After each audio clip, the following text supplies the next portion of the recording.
চাচাতো বোনের বিবাহ বার্ষিকীতে এসে নিজের বর্তমান বয়ফ্রেন্ডকে চাচাতো বোনের স্বামী হিসেবে দেখে চমকে উঠলাম। যার সাথে 10 মিনিট আগে আমার কথা হয়েছে, সে আমার চাচাতো বোনকে 1 বছর আগে বিয়ে করে ফেলেছে। রাহুল তখন ড্রয়িং রুমে ওর বন্ধু ও বন্ধুর বউয়ের সাথে বসে কথা বলছিল। আমি পর্দার আড়ালে দাঁড়িয়ে ওদের কথোপকথন শুনছিলাম। রাহুল তার বন্ধুদের বলছে, সাইফুল, তুই যে আমার বিবাহ বার্ষিকীতে আসবি সেটা আমি কল্পনাও করিনি। তোর বিয়েতে আসতে পারিনি বলে ভাবিকে দেখার জন্য নিজের বউকে নিয়ে চলে এসেছি। তারপর রাহুলের বন্ধু সাইফুল তার বউকে পরিচয় করিয়ে দিচ্ছিল। রশনি, ও হচ্ছে আমার প্রাণের বন্ধু রাহুল। গত বছর এই দিনেও প্রেম করে কাজী অফিসে গিয়ে বিয়ে করেছিল। তখন তো তুমি আর আমি হানিমুন করতে নেপাল গিয়েছিলাম। আমি পর্দার আড়াল থেকে ওদের দেখছি, ওরা আমাকে খেয়াল করেনি। সত্যি কথা বলতে গত বছর আমার পরীক্ষা থাকার কারণে আমার চাচাতো বোন প্রিয়ার বিয়েতে আমি আসতে পারিনি। তাও কোনোভাবে আসতাম, কিন্তু ওরা প্রেম করে কাজী অফিসে গিয়ে পালিয়ে বিয়ে করেছে, যে বিয়েতে আমার পরিবারের কেউ ছিল না। এখনো প্রিয়াকে এবং ওর স্বামীকে আমাদের পরিবার থেকে ভালোভাবে মেনে নেয়নি। কিন্তু প্রিয়া আমার চাচাতো বোন হলেও সে ছিল আমার বান্ধবীর মতো। সে যে একটা ছেলের সাথে প্রেম করত সেটা আমি জানতাম, কিন্তু সেটা যে রাহুল সেটা আমি জানতাম না। এখন বুঝতে পারছি রাহুল আমরা দুই বোনের সাথে একসাথে প্রেম করেছিল। এদিকে দরজার সামনে আমাকে দাঁড়িয়ে থাকতে দেখে আমার চাচাতো বোন প্রিয়া এসে বলল, কিরে মিহি, এভাবে দাঁড়িয়ে কেন তুই? আয়, ভেতরে আয়। প্রিয়ার কথা আমি কল্পনার জগৎ থেকে বের হয়ে এসে বাস্তব জগতে ফিরে আসি। নিজেকে খুব কষ্ট করে নিয়ন্ত্রণ করে হাসি মুখে বললাম, আরে আপু, আমি এখান থেকে দাঁড়িয়ে তোর বরকে দেখছিলাম। চল তোকে পরিচয় করিয়ে দেই। না থাক, পরে পরিচয় হব, অনেক জার্নি করে এসেছি, আগে একটু রেস্ট করি। চল চল ভেতরে চল। বলেই প্রিয়া আমাকে নিয়ে রুমের ভেতরে গেল। আমি প্রিয়াকে নিয়ে যখনই ওর রুমের দিকে যাব, তখনই ওর রুম থেকে বের হলো ওর শাশুড়ি। আমাকে দেখে ওর শাশুড়ি জিজ্ঞাসা করলো, বৌমা, ও কি তোমার চাচাতো বোন মিহি? হ্যাঁ মা, ওর কথাই আপনাকে বলেছিলাম। মিহি, উনি আমার শাশুড়ি মা। আসসালামু আলাইকুম। ওয়ালাইকুম আসসালাম। এসেছো, অনেক খুশি হয়েছি। তোমার আব্বা আম্মা কেমন আছেন? ভালো আছেন। ওনাদেরকে নিয়ে আসতে, মা কিছুটা অসুস্থ। মিহিমা, যদি পারো তোমার চাচা চাচিকে একটু বোঝাও, ছেলে মেয়ের বয়স হয়েছে, ওরা একে অপরকে পছন্দ করে বিয়ে করেছে। আজ ওদের বিয়ের 1 বছর পূর্ণ হলো, তবুও তোমার চাচা চাচি রাগ করে মেয়েটিকে দেখতে আসলো না। আমি কতবার নিজে ফোন করেছি ওনাদেরকে। রাহুলের মা বলে পরিচয় দেওয়ার সাথে সাথে ওনারা মোবাইলের লাইন কেটে দেয়। আচ্ছা তুমি বলো মা, রাহুল আর প্রিয়া একে অপরকে পছন্দ করে কাজী অফিসে গিয়ে বিয়ে করেছে। এখানে আমার বা রাহুলের বাবার কার কি করার ছিল? ওনাদের মেয়ে যেমন ওনাদেরকে না জানিয়ে বিয়ে করেছে, আমাদের ছেলেও তো আমাদেরকে না জানিয়ে বিয়ে করেছে। আমরা কি ওদের ঘরে না তুলে থাকতে পেরেছি? আর পাত্র হিসেবে আমার রাহুলকে ফেলবে কোন দিক দিয়ে? সরকারি চাকরি করে, আমাদের তো অর্থ সম্বল তোমার চাচাদের চেয়েও কোনো অংশে কম নয়। উনি একাধারে কথাগুলো বলছেন ঠিক আছে, কিন্তু সবকিছু যাচ্ছে আমার মাথার উপর দিয়ে। আমার মাথায় কাজ করছে অন্য কিছু। রাহুল কিভাবে পারলো বিবাহিত ছেলে হয়ে আমার সাথে অবিবাহিত পরিচয় দিয়ে প্রেম করতে?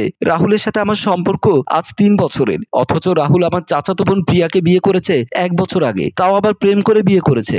একটা ছেলে হয়ে দুটো মেয়ের জীবন নিয়ে ছিনিমিনি খেললো কিভাবে? সোজা কথা বলতে গেলে আমার জীবনটাই নিয়ে ছিনিমিনি খেলেছে রাহুল।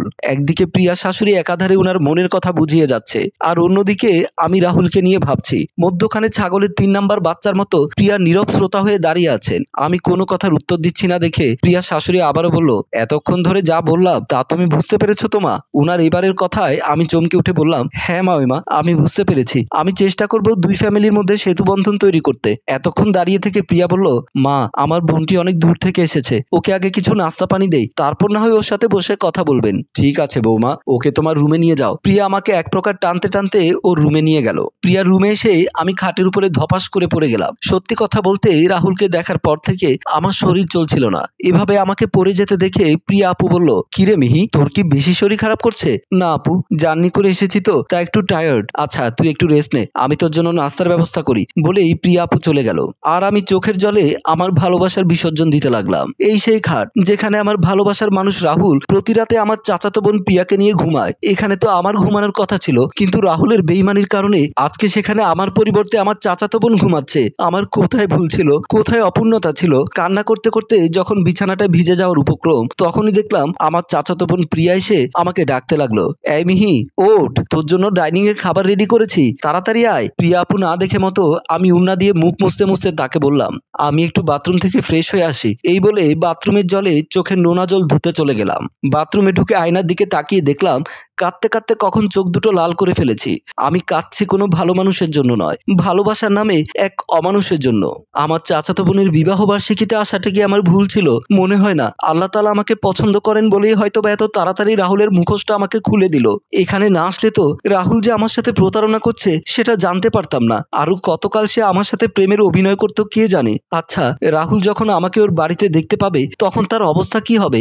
যখন এইসব ভাবছিলাম তখন আমার চাচাতো বোন প্রিয়া ডাইনিং রুম থেকে আমাকে ডাক দিল। আমি তাড়াতাড়ি ট্যাবের জল দিয়ে চোখের জলটা ধুয়ে ফ্রেশ হয়ে বের হয়ে গেলাম। ডাইনিং রুম থেকে নাস্তাটা সেরে এখন এসেছি প্রিয়াকে রেডি করার জন্য। ড্রেসিং টেবিলের সামনে বসে আছে প্রিয়া, আমি তাকে রেডি করে দিচ্ছি। একটু পরে তার প্রথম বিবাহ বার্ষিকীর কেক কাটবো। কাজী অফিসে বিয়ে হয়েছে বলে লোকজনকে দাওয়াত করে খাওয়াতে পারেনি, তাই আজ এই বাড়িতে 300 লোকের খাওয়া দাওয়ার আয়োজন করেছে। এদিকে খাওয়া দাওয়া খুব হই হুল্লোড় চলছে, আর অন্যদিকে বিবাহ বার্ষিকীর কেক কাটার জন্য প্রিয়াকে আমি রেডি করে দিচ্ছি। রাহুলের সাথে প্রিয়াকে কতটা মানাবে জানি না, তবে এই শাড়িতে তাকে দারুণ লাগছে।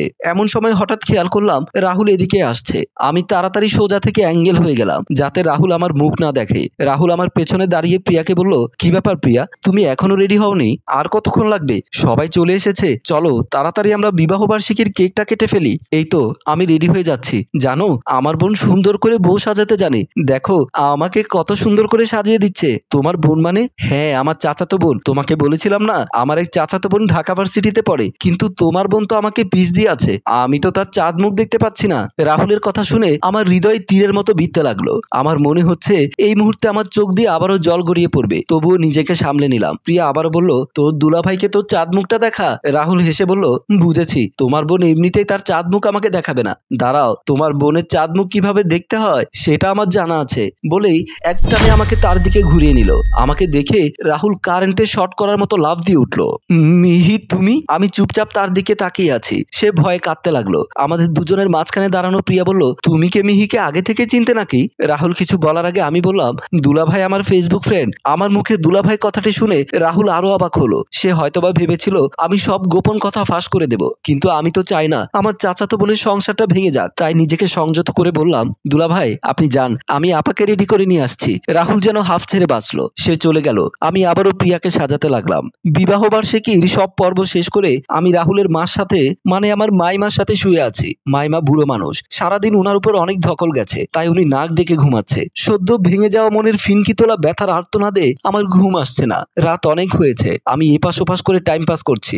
আল্লাহ আল্লাহ করে ভোর হলেই আমি কাউকে কিছু না বলেই চলে যাব, কারণ আমি এখানে থাকলে রাহুলকে আমার চোখের সামনে দেখলে কিছুতেই সহ্য করতে পারবো না। আর কোনো না কোনো ভুলে যদি প্রিয়া জেনে যায় তার স্বামীর সাথে আমার দীর্ঘদিনের প্রেম, তাহলে তাদের সংসারটা ভেঙে যাবে। তাই আমি চাই না ওদের সংসারটা ভেঙে যাক। তার চেয়ে বরং ভোর হলেই আমি চলে যাব। প্রতীক্ষার রাত অনেক দীর্ঘ হয়, আজকের রাতটাও যেন মনে হচ্ছে দীর্ঘতম একটি রাত। এমন সময় আমার মেসেঞ্জারে একটা মেসেজ আসলো। মোবাইলটা খুলে দেখলাম রাহুল SMS করেছে। সে লিখেছে, দয়া করে একটু বেলকনিতে আসো, তোমার সাথে জরুরি কথা আছে। আমি মোবাইলটা পাশে রেখে শুয়ে রইলাম। বেঈমানের সাথে কিসের কথা? আমি ওর মতো নষ্ট মানুষের মুখ আর দেখতে চাই না, তাই আর গেলাম না। আবারও এপাশ ওপাশ করতে লাগলাম। এর ভিতর দেখলাম রাহুল কল দিয়েছে। আমি বুঝতে পারলাম সেও টেনশনে আছে, কারণ আমি ঘুণাক্ষরে যদি সব কথা ফাঁস করে দেই তাহলে তার সাজানো সংসার ভেঙে তছনছ হয়ে যাবে।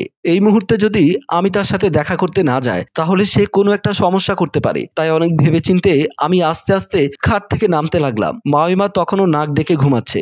আমি উনার ঘুমের কোনো ব্যাঘাত না ঘটে মতো আস্তে আস্তে খাট থেকে নেমে রাহুলের কথা মতো বেলকুনির দিকে গেলাম। রাহুল বেলকুনিতে দাঁড়িয়ে দাঁড়িয়ে সিগারেট টানছে। আমাকে দেখে সিগারেটটা ফেলে দিয়ে বলল, মিহি তুমি এখানে কি করে আসলে? আর সত্যি কি প্রিয়া তোমার চাচাতো বোন? আমি বললাম, তোমার কি মনে হয়? তারপর রাহুল আমার হাত চেপে ধরে বলল, প্লিজ মিহি, তোমার আমার সম্পর্কের কথা ভুলেও তুমি প্রিয়াকে বলো না। আমার সাজানো সংসারটা তছনছ করে দিও না। আমি একটা তাচ্ছিলের হাসি দিয়ে বললাম, তুমি যে আমার সাজানো জীবনটা তছনছ করে দিয়েছো তার কি হবে? আমার কথা শুনে রাহুল এবার আমার পায়ে ধরে বলল, আমার ভুল হয়ে গেছে মিহি। এমন সময় দরজায় হাততালির আওয়াজ পেলাম। আমরা দুজনেই চমকে উঠে দরজার দিকে তাকাতে দেখলাম প্রিয়া আপু। হ্যালো ভিউয়ার্স, এখন কি হতে পারে? প্রিয়া কি রাহুল আর মিহির সম্পর্কের কথা সব জেনে যাবে, নাকি অন্য কোনো ভাবে মিহি আর রাহুল পাশ কেটে যাবে? এখানে কি হতে পারে তা আপনারা কমেন্ট করে লিখে জানান, এবং দ্বিতীয় পর্ব আপনারা চান কিনা সেটা লিখে জানান। আর গল্পটি ভালো লাগলে এক্ষুনি শেয়ার করে দিন। সবাইকে ধন্যবাদ।